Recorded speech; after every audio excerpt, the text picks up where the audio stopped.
গত 22 এপ্রিল মাননীয় একটি সদস্য, পাগলা কুকুর পাগলা কুকুর নিয়ে অনেক কথা বলেছেন স্বাস্থ্যমন্ত্রী। অনেক টিকা মজুদ আছে, ভ্যাকসিনে কোনো অসুবিধা নাই, আপনার থানায়ও যাতে দেওয়া হয়। আমি স্বাস্থ্যমন্ত্রীকে বললাম, এক এক কুকুর 23 জনকে ঘায়েল করেছে, ওনার এলাকায় স্পেশাল নজর দেবেন। বিসমিল্লাহির রহমানির রহিম।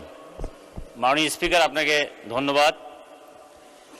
আমি 71 বিধিতে অনেকগুলো নোটিশ দিয়েছিলাম মাননীয় স্পিকার। তার মধ্যে আমার যতটুকু জানা আছে, আমার এলাকার 70% রাস্তা কাঁচা যেহেতু, এবং অনেক রাস্তায় আমার ব্রিজ নেই, কালভার্ট নেই।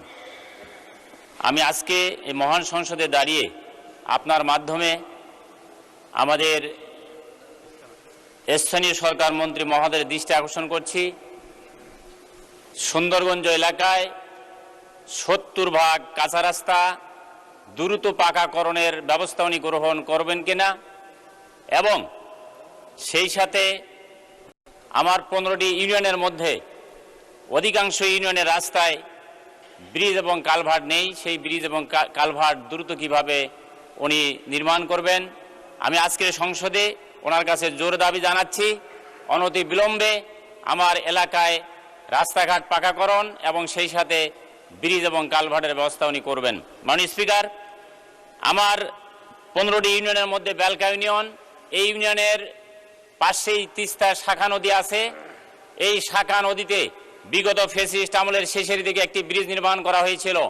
সেই ব্রিজ নির্মাণের 6 মাসের মধ্যেই সেই ব্রিজ ভেঙে যায়। মাননীয় স্পিকার, আমি আজকে এই সংসদে আপনার মাধ্যমে এই ব্রিজ নির্মাণের 6 মাসের মধ্যে কেন ভেঙে পড়ল তার একটা সুষ্ঠু তদন্ত হওয়া উচিত, এবং সেই সাথে দ্রুত এই এলাকায় একটি নতুন ব্রিজ নির্মাণের জন্য আমি দাবি জানাচ্ছি। মাননীয় স্পিকার, মাননীয় স্পিকার, আমি একটু আগে আসরের নামাজের পূর্বে আপনার দৃষ্টি আকর্ষণ করেছিলাম, আমি দাঁড়িয়েছিলাম আমার এলাকায়। মাননীয় স্পিকার, গত 22 এপ্রিল একটি পাগলা কুকুর, গত 22 এপ্রিল একটি পাগলা কুকুর।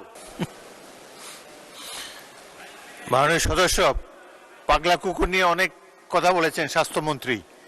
অনেক টিকা মজুদ আছে, ভ্যাকসিনে কোনো অসুবিধা নাই, আপনার থানায়ও যাতে দেওয়া হয়। আমি স্বাস্থ্যমন্ত্রীকে বললাম, এক কুকুর 23 জনকে ঘায়েল করেছে, ওনার এলাকায় স্পেশাল নজর দেবেন।